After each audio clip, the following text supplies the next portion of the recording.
കർഷകരെ കുടിയിരുത്തി ചരിത്രം സൃഷ്ടിച്ച പട്ടം കോളനിക്ക് 70-ാം പിറന്നാൾ 1954-55 കാലഘട്ടത്തിൽ ഭാഷാടിസ്ഥാനത്തിൽ സംസ്ഥാന രൂപീകരണത്തിന് നടപടികൾ ആരംഭിച്ചപ്പോൾ തിരുക്കൊച്ചി മുഖ്യമന്ത്രിയായിരുന്ന Pattom K Thanupillai high range colonisation scheme പ്രഖ്യാപിച്ച് തിരുവിതാംകൂറിൽ നിന്നുള്ള കർഷകരെ ഇവിടെ കുടിയിരുത്തുകയായിരുന്നു. പട്ടം കോളനിയുടെ ചരിത്രവും മുന്നേറ്റവും നിലവിലെ പ്രതിസന്ധികളും ആവശ്യങ്ങളും പ്രതിപാദിക്കുന്ന പരമ്പര ഇന്നു മുതൽ കാണാം. സപ്തതി നിറവിൽ പട്ടം കോളനി. വിവാദങ്ങൾ കുടിയേറാത്ത പട്ടയത്തിന് പൊന്നിന്റെ തിളക്കമുള്ള വിശുദ്ധ ഭൂമിയായാണ് പഴമക്കാർ പട്ടം കോളനിയെ വാഴ്ത്തിയിരുന്നത്. ഭാഷാടിസ്ഥാനത്തിൽ സംസ്ഥാനങ്ങൾ രൂപവൽക്കരിക്കുന്ന സമയത്ത് ഹൈറേഞ്ചിനെ കേരളത്തിനൊപ്പം നിർത്തുന്നതിൽ നിർണായക പങ്ക് വഹിച്ചത് പട്ടം കോളനിയാണ്. ഇന്നത്തെ ഉടുമ്പൻചോല, പീരുമേട്, ദേവികുളം താലൂക്കുകൾ അന്ന് തമിഴ് ഭൂരിപക്ഷ മേഖലകളായിരുന്നു.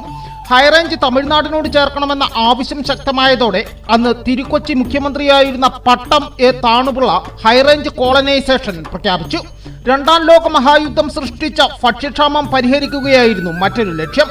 അങ്ങനെ കല്ലാർ പട്ടം കോളനി, മറയൂർ, കാന്തല്ലൂർ, ദേവിയാർ എന്നിങ്ങനെ 4 കോളനികൾ സ്ഥാപിച്ചു. ഇതിൽ ഏറ്റവും വലുത് കല്ലാർ പട്ടം കോളനിയായിരുന്നു. 5 ഏക്കർ വീതമുള്ള 1397 ബ്ലോക്കുകളാണ് അന്ന് വിതരണം ചെയ്തത്.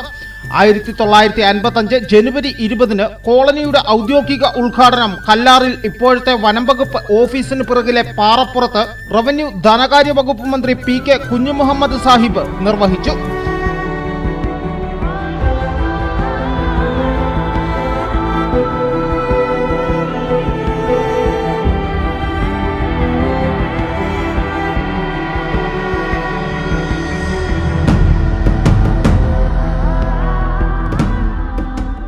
പട്ടം കോളനിയുടെ സപ്തതി ആഘോഷം ഗംഭീരമാക്കുവാനുള്ള തയ്യാറെടുപ്പിലാണ് കോളനിയുടെ പിൻതലമുറക്കാർ. 1 വർഷം നീണ്ടു നിൽക്കുന്ന പരിപാടികളാണ് കോളനിയുടെ സ്ഥിരാകേന്ദ്രമായ തൂക്കുപാലത്ത് സംഘടിപ്പിക്കുന്നത്. ഈ ജനുവരി 20-ന് തുടങ്ങി 1 വർഷം നീണ്ടു നിൽക്കുന്ന ആഘോഷ പരിപാടികൾക്കാണ് നമ്മൾ രൂപരേഖ തയ്യാറായിരിക്കുന്നത്. 20-ാം തീയതി അതിൻ്റെ ഔദ്യോഗികമായ ഉദ്ഘാടനം നടക്കും.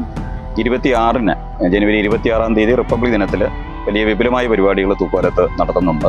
തുടർന്ന് വരുന്ന 1 വർഷം വിവിധ വിഷയങ്ങളെ അടിസ്ഥാനമാക്കിയുള്ള സിമ്പോസിയങ്ങളും സെമിനാറുകളും ചർച്ചകളും അതോടൊപ്പം തന്നെ വിവിധ മത്സരങ്ങളും ഒക്കെ നടത്തി അടുത്ത ജനുവരി 20-ന് ഇതിൻ്റെ സമാപിക്കത്തക്ക രീതിയിലാണ് ഞങ്ങൾ ഈ പരിപാടികൾ രൂപരേഖ ചെയ്തിരിക്കുന്നത്.